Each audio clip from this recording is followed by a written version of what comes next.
అమ్మా అసలు ఇప్పటికి కూడా మీరు మీ మన్మరాల్ని, మన్మల్ని అలాగే ఇటు నీ కోడల్ని మర్చిపోలేకపోతున్నారు. ఇక్కడ నీ కొడుకుతో పాటే చెంగిచెర్లలోనే ఉంటూ ఉన్నారు. అసలు ఏమై ఉంటుంది అనుకుంటున్నారు తల్లి? ఏమైందంటే వాళ్ళ అమ్మమ్మ, హ్మ్. వాళ్ళ మేనమామ, హ్మ్. చిరంజీవి మేనమామ, హ్మ్. అమ్మమ్మ పుష్పవతి, హ్మ్. మేనత్త లక్ష్మి. హ్మ్. వాళ్ళ వల్ల టార్చర్ వల్ల హ్మ్. నా కోడలికి చాలా ఇబ్బంది పెట్టిర్రు. హ్మ్. ఇబ్బంది పెడితే నా కోడలు ఆత్మహత్య చేసుకుంది. నా పిల్లల్ని మాకు కాకుండా చేసింది నా కోడలు. నా పిల్లల్ని కూడా టార్చర్ పెట్టిండ్రు. చాలా వేదన అంటే చాలా వేదన. ఇప్పుడు ఈ 2 నెలల సంది అన్నీ మేము తెలుసుకుంటున్నాము. వాళ్ళు ఆస్తి కోసానికే డబ్బు కోసానికే లక్ష అది 1,40,00,000 ఆ?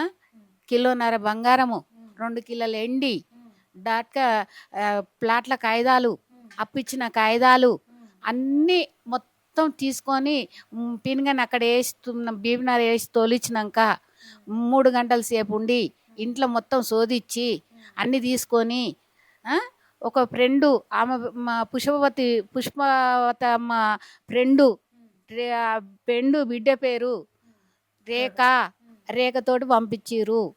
అన్నీ ఉన్నాయని అమ్మాయి కూడా చెప్పింది. మళ్ళీ ఫోన్ చేసి అడిగితే ఇప్పుడేమో ఏమి లేవు, బంగారం లేదు, డబ్బు లేదు, మీకు ఏమీ లేదు, మీకు ఆస్తి కోసానికి మిమ్మల్ని ఇచ్చేస్తా అది చేస్తా పెద్ద మనుషుల దగ్గరికి పోయి డబ్బు ఖర్చు పెట్టి లంచాలు ఇచ్చి అన్ని రకాల మమ్మల్ని ఏదిస్తుండు.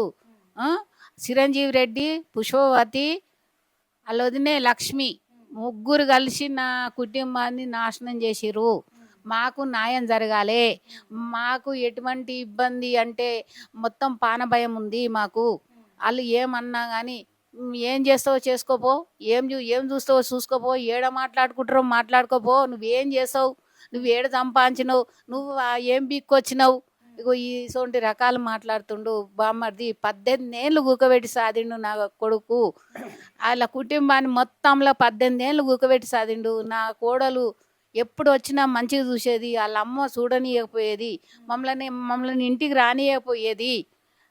పుష్పవతి మా ఇంటికి రానియకపోయేది వాళ్ళ అమ్మ అస్సలు రానియకపోయేది.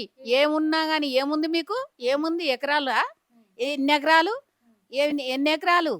ఎకరాలు ఉన్నాయి, కోట్లు కావాలి పుష్పవతికి, లక్షలు కావాలి, కోట్లు కావాలి, ఎకరాలు కావాలి, బంగారం కావాలి.